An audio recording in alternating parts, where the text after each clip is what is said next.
Alright everyone, and so it is that time of year where we are now approaching a summer movie season. It officially begins next weekend with Thunderbolts officially coming out. Especially as we have a big lineup of movies coming out this summer, the ones that I am mostly excited about and looking forward to the most. I'm sure that you guys are excited too as well. And so in this video, I'm giving you my top 10 most anticipated movies for summer 2025. That's right, I give you all why I'm excited for this and in this movie. Give you all my reasoning behind it. And again, it's just my own list, and so I want to keep this reasonable and the ones I'm excited for as well. Yeah, so that's what I'm going to get into right now. And so, if you're new to this, be sure to subscribe and hit the notification bell so you don't miss on any future videos, including my coverage of all summer movies coming out. But now, let's get right into it. And now, coming in at number 10 is Karate Kid Legends. And now, especially as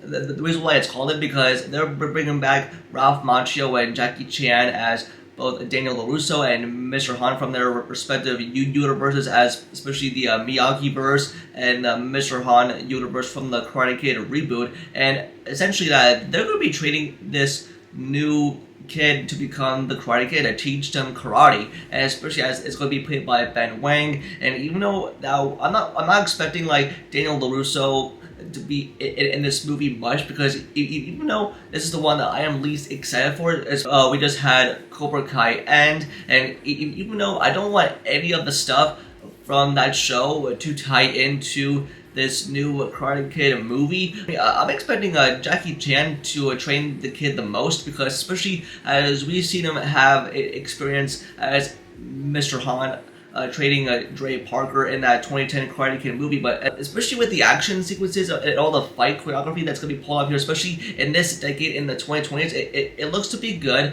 and they could go beyond scale, especially with the Cobra Kai fandom that could show up for this movie. I mean, like, I can't picture it being big, but especially if you got a Karate Kid movie with two legends coming back for this movie, I mean, count me in. I'm excited to see where this movie goes, but especially bringing back Ralph Macchio one last time, and for them to be training this new person to become the next Karate Kid to pass on that mantle. I'm there for it. Coming in at number 9 is I Know What You Did Last Summer. This is the reboot, and this is focusing on a new group of characters that I now have a mystery solved upon them, especially as someone sent him a card is I Know What You Did Last Summer, and this is essentially a reboot of the classic summer slasher from 1997, and especially not only that, but they're bringing back the OG main characters. That's right, Freddie Prinze Jr. and Jennifer Love Hewitt. I mean, if they're bringing back the main characters, like something from that original film is eventually going to tie into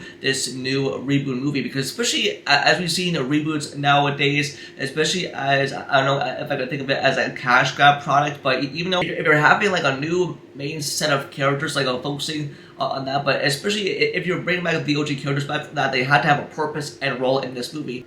With this fisherman that has now become more scarier and more terrifying, especially from what we've seen in that recent first trailer, like they're going far beyond. And I think that especially as you have Madeline Klein from Outer Banks and other titles in this movie, and especially bringing back the OGs, I mean, I'm there for it. But I'm curious to see if this movie can be any good, especially if we're doing a reboot of a classic summer slasher. I mean, come on, I love horror movies, and I'm interested to see how they do it. Coming in at number 8 is Jurassic World Rebirth, and we're heading back into this dinosaur franchise, especially as this is something that we all know and love. But even though I'm a bit skeptical about this, but even though I am intrigued, because especially if you look at the last Jurassic World movie that came out, that was the end of that trilogy that did over $1 billion. I mean, in fact, the whole Jurassic World trilogy did over $1 billion. But now, especially with Jurassic World Rebirth, you have Gareth Edwards behind the camera, and he's done like amazing work.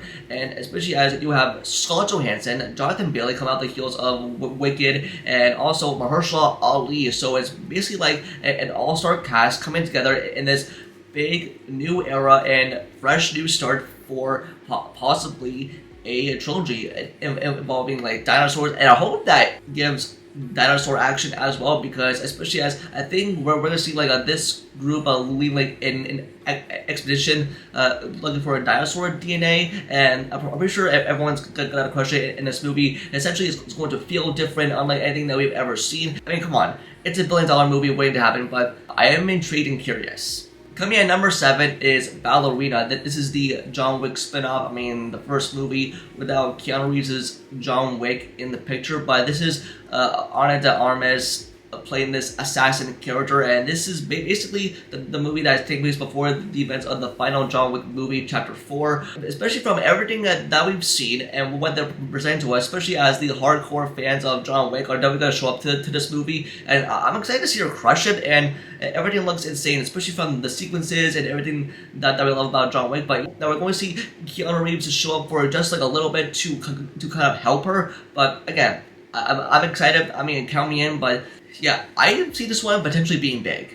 Coming in at number 6 is Final Destination Bloodlines. You know, we're heading back into this horror movie franchise, especially as it is the franchise that has traumatized people, especially me, and even with the premonitions and the deaths that follow within its path, everyone that was supposed to die in that sort of a premonition that person just discovered. But I think this movie is going to be taking place, like, I think it's going to be tying into the other installment in that franchise, and essentially it's going to be about this woman that prevented death a long time ago, and it's going to prevent like this family from even following death's path. So the bloodline tying it together. Also, it's going to feature the last on-screen appearance from Tony Todd. I mean, R.I.P. the legend. I can't wait to see him for one last time, and I'm ready to be traumatized, especially seeing it on the big screen. Count me in. I can't wait to see for what the deaths that follow.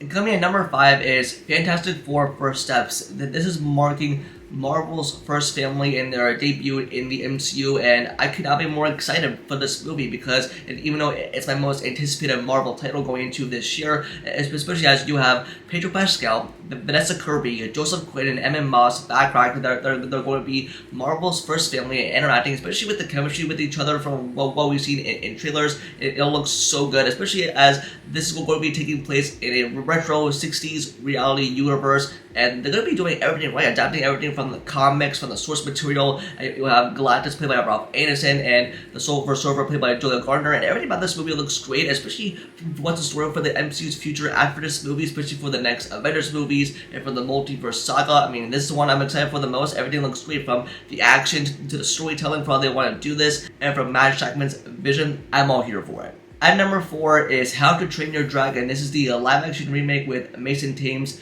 playing Hiccup and Nico Parker playing Astrid. And this is essentially a retelling of the animated movie from DreamWorks, and especially with the animated trilogy that remains one of the greatest ever, especially as what we're about to see pulled off in live action is essentially a shot-by-shot remake, and especially with Hiccup and Toothless and the way that they're going to portray that in live action, especially the chemistry is so cute together, especially with Astrid and Hiccup and with their chemistry, what that's going to unfold, and everything that we're about to adapt into this live action retelling of that animated movie. I mean, I'm excited for that, especially as we had early reactions coming from CinemaCon, but even though I'm taking that with a grain of salt until I actually see the movie myself. But yeah, count me in, and I'm looking forward to it.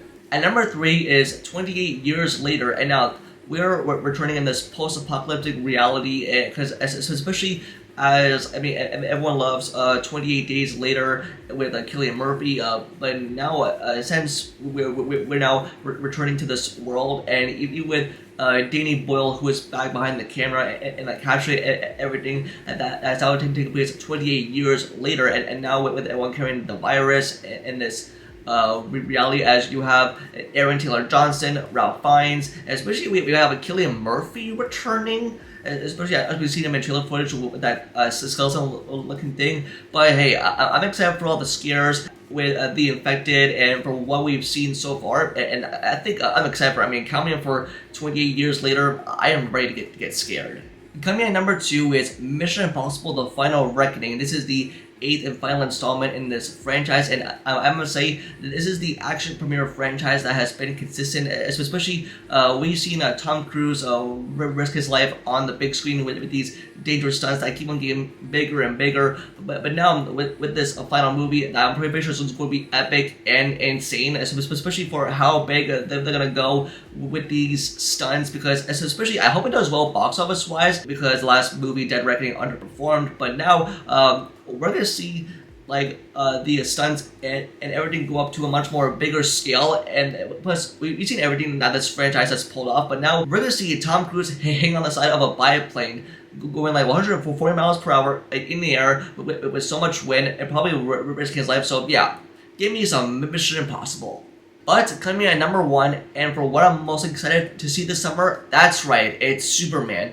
Essentially, this is marking the new era, the new start, the new chapter for DC, as James Gunn and the studio are writing so much on this movie, and David Corenswet is for sure going to crush it, and I believe it. But essentially, I mean, the marketing has been good, but it hasn't been kickstarted into full gear yet. But aside from the 5-minute sneak peek and the behind the scenes look that we got, it seems that the movie looks incredible. They're going to be adapting everything from the comics, especially as I can't wait to see a Clark Kent and Lois Lane in action, and basically I mean, the movie is going to look so good, because especially, I mean, yeah, this movie is going to have haters, but essentially, like, this is going to represent who Superman is, not just as a superhero, but a pop culture icon in general, the one that we look up to. And for the way that they've been marketing this movie as like look up and the posters, yeah, count me in. I am most excited for Superman, and plus, I mean, come on, I can't wait to see this unfold on the big screen and what James Gunn has to pull off. And so, there you have it. This is my list of my most anticipated movies for summer of 2025. And yeah, you know, we're expecting to have a big lineup of movies expected to come out. Of course, I'll be doing my coverage and sharing my thoughts on these movies with all of you, and that's the most exciting thing. And yeah, I'm pretty sure that like these movies are definitely going to be worth watching on the big screen, and summer is about to be packed with summer movie madness as well. I mean, summer of 2025, here we come, maybe. But that's gonna do it for this video. Just let me know in the comments below, and what are your thoughts on this list, and what is your top 10 most anticipated movies for summer of 2025? Let me know in the comments below. Don't forget to like the video and subscribe to know engagement videos, and also follow all my social medias, all linked down below. And with that, I'll see y'all in the next video. Peace.